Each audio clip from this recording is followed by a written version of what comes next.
नगवाड़ा में जय श्री कृष्णा गौशाला सेवा समिति के अध्यक्ष महावीर सिंह राठौड़ और सचिव त्रिलोक सिंह मिड़तिया ने न्यूज 21 की टीम से खास बातचीत की। उन्होंने गौशाला में हुए विकास कार्यों और भामाशाहों के सहयोग को लेकर चर्चा की। गौशाला समिति ने राजस्थान के मुख्यमंत्री भजनलाल शर्मा को गौशाला के अनुदान में 10% बढ़ोतरी के लिए धन्यवाद दिया। साथ ही उन्होंने मांग की कि कांग्रेस सरकार के दौरान जो अनुदान 9 महीने के लिए मिलता था उसे अब भाजपा सरकार 12 महीने तक कर दे, ताकि गौवंश के हरे चारे की समस्या पूरी तरह से खत्म हो सके।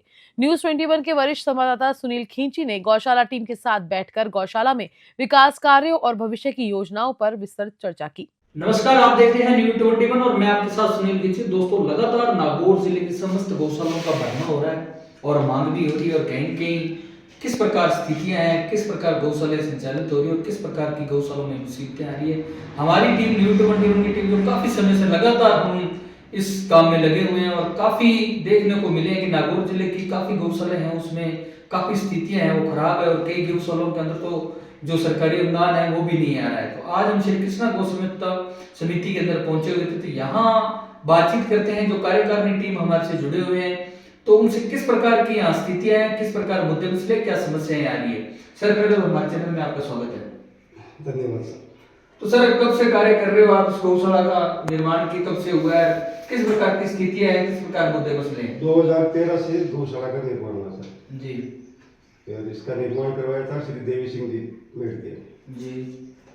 और अभी हम यहाँ 7-8 महीने से अभी कार्यकारिणी के सदस्य बने। जी जी। तो मयूर जी, बात करते हैं जैसे 9 महीने का सरकारी अनुदान आ रहा है, तो कई अध्यक्ष कार्यकारिणी टीम बोले कि ये 12 महीने का होना चाहिए और जो सरकारी अनुदान है जो 20 रुपए और 40 रुपए जो दे रहे थे इससे संतुष्ट नहीं है। 10% बढ़ाया है, जो 20 को 22 किया है, 40 को 44 किया, तो 50 रुपए और 100 रुपए हो, ताकि काफी जो समस्या है वो हल दिखाई दे रही है। नहीं, वो तो बहुत अच्छी बात है सर, ऐसा अगर होता है तो अच्छी बात है और ये 9 महीने की जगह 12 महीने करे तो वो भी अच्छी बात है सर, उसमें कोई दिक्कत नहीं। तो लोग जी, क्या कहना चाहोगे आप? अब मैं सबसे पहले कहना चाहूंगा आपको, जो गौशालाएं गोचर भूमि में संचालित हो रही है जी, उनको जो सरकारी योजनाओं का लाभ नहीं मिल रहा है, वो आपके चैनल से प्रयास ये कीजिए कि अधिक से अधिक लाभ उन गौशालाओं तक पहुंचे। सरकार ऐसी कुछ प्रक्रिया करे जिसमें जो गोचर भूमि में गौशालाएं संचालित हो रही है उनका लाभ गौशालाओं को जरूर मिले। और जो अनुदान है वो अनुदान ऐसा है कि 12 महीने अगर मिलता है तो गौशाला चलाने में थोड़ी सहूलियत गौशाला वालों को होगी और अनुदान बढ़ना जरूर चाहिए। सर, बातचीत करते हैं कि गोचर भूमि नहीं होने के कारण तो सरपंच, एमएलए, एमपी या आसपास के क्षेत्र का राजनीति का सपोर्ट रहता है कोई? सर, गौशाला में किसी आदमी का कोई सपोर्ट नहीं है, जो लोकल गांव का सपोर्ट है वो जरूर है।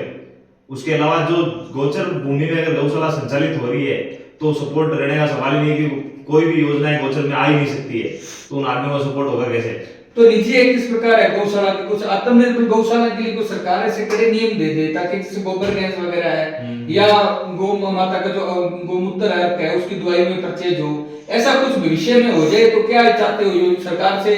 क्योंकि भजनलाल सरकार अभी नई सरकार बनी है, क्यों क्या डिमांड है आपकी, क्या मांगे है? नहीं, आत्मनिर्भर कोई भी चीज हो तो अच्छा है। आत्मनिर्भर तो आप हो, मैं हूँ, गौशाला जो भी चीज होगा आत्मनिर्भर अच्छा होगा। अगर आत्मनिर्भर होता है तो सबसे बढ़िया, हमको किसी से कोई मांगना नहीं पड़ेगा, हम खुद ही करेंगे, खुद ही कर लेंगे अपने आप। बिल्कुल। बस ये चीज। तो अभी गौशाला की निजी है किस प्रकार है, कितने गौ से आपके पास, छोटे बड़े विकलांग, और जो मान लो कितना सरकारी अनुदान आ रहा है? हमारे पास अभी 220 गोवंश है टोटल। 220 में से 60 छोटे गोवंश है और बाकी 100 जो पीछे बचे हैं वो 80 लगभग, 160 लगभग है जो बड़े गोवंश है। तो उनमें लगभग हमें साल का पूरे का 15 से 20 लाख के बीच में अनुदान मिलता है और 15 से 20 लाख अनुदान मिल गया और गांव का सहयोग अच्छा रहता है। सालों बाद पूरे गांव का सहयोग बहुत ही शानदार रहता है। हमारे गांव के सहयोग की वजह से ही गौशाला चल रही है, लगभग गांव के और अनुदान की वजह से गौशाला चल रही है। और जो